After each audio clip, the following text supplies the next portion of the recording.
नाज़रीन आवां अमजद सुमरो ऐं तव्हां ॾिसी रहिया आहियो BSK न्यूज़। नाज़रीन हिन वक़्त जी ताज़ा तरीन ख़बरनि सां तव्हांखे आगाह कंदा हलूं त सिंध तरक़ी पसंद पार्टी जे सॾ ते बुलड़ी शाह करीम तालके जा बुनियादी मसइला हल न थियण ऐं मंशियात जो सरेआम विकिरो थियण ख़िलाफ़ STP ज़िला टंडो मोहम्मद ख़ान जे नायब सदर सलीम मेमन, सिटी टंडो मोहम्मद ख़ान जे सदर मुनवर सूमरे, तालके बुलड़ी शाह करीम जे सदर अली बख्श ghutko ऐं जनरल सेक्रेटरी अब्दुल हकीम खोडियो जी अगवाणी में public higher secondary school Bulri Shah Karim Khan press club ताईं एहतजाजी रैली कढी। एहतजाजी मुज़ाहरे कंदे टंडो मोहम्मद ख़ान ऐं सुजावल रोड मेन रोड धरणो हयो वियो, जॾहिं त मुज़ाहिरीन जे हथनि में बैनर पिणु खयल हुआ। मुज़ाहिरीन बुलड़ी शाह करीम में बेदर्दी सां क़त्ल थियल अल्लाह बचाए कपरी जे खून सां इंसाफ़ करण जो मुतालबो कयो।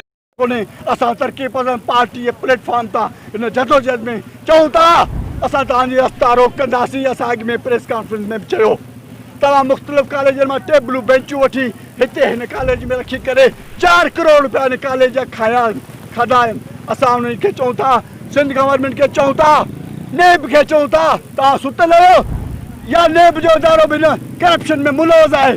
जेकॾहिं न त हिन इस्तेहसाल जो जवाबु थियणु खपे।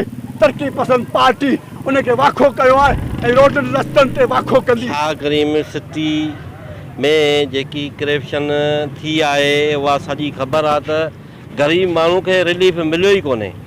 जेके हुननि जा जेके माण्हू हुआ ख़ासि माण्हू हुआ उन्हनि खे टेंट बि ॾिना, उन्हनि खे कटा बि विराए ॾिना, उन्हनि खे मच्छरदानियूं बि ॾिनियूं। सब उन्हनि जा बंगलनि वारा जेके उन्हनि जा ख़ासि माण्हू हुआ असांजा जेके हुकुमरान उन्हनि खे माना जेको थो करे विया त बाबा हीअ सुभाणे वरी बि असां सां गॾु जेको थो दौड़ंदा डुकंदा, बसि बाक़ी ग़रीब माण्हू खे रिलीफ न मिलियो। पाणी में साफ़ी बिरादरी जो हिकिड़ो रुकन आहे मोहम्मद बचल सचियो, उन अगरि मज़म्मत करे हुन पंहिंजी सचाई जी कलम सां हिन मंशियात फ़रोशनि जे ख़िलाफ़ु लिखियो त माना उन मथां उनखे अगवा करण जूं जेको आहे सो कोशिशि कई वई, उनखे लठी हणी उनखां गॾी पवण जी कोशिशि कई त हीअ मंशियात फ़रोश एतिरा त पाण ज़ोरा थी विया आहिनि जो हाणे गुंडागर्दी त लही आया आहिनि। करोड़ें रुपयनि जा प्रोजेक्ट करप्शन जे वर चढ़ी विया।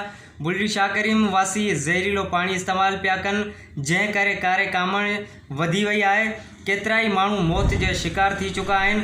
हिननि चयो त STP तरफ़ां तालके बुलड़ी शाह करीम जे बुनियादी मसइलनि जी हल ताईं जदोजहद जारी रहे।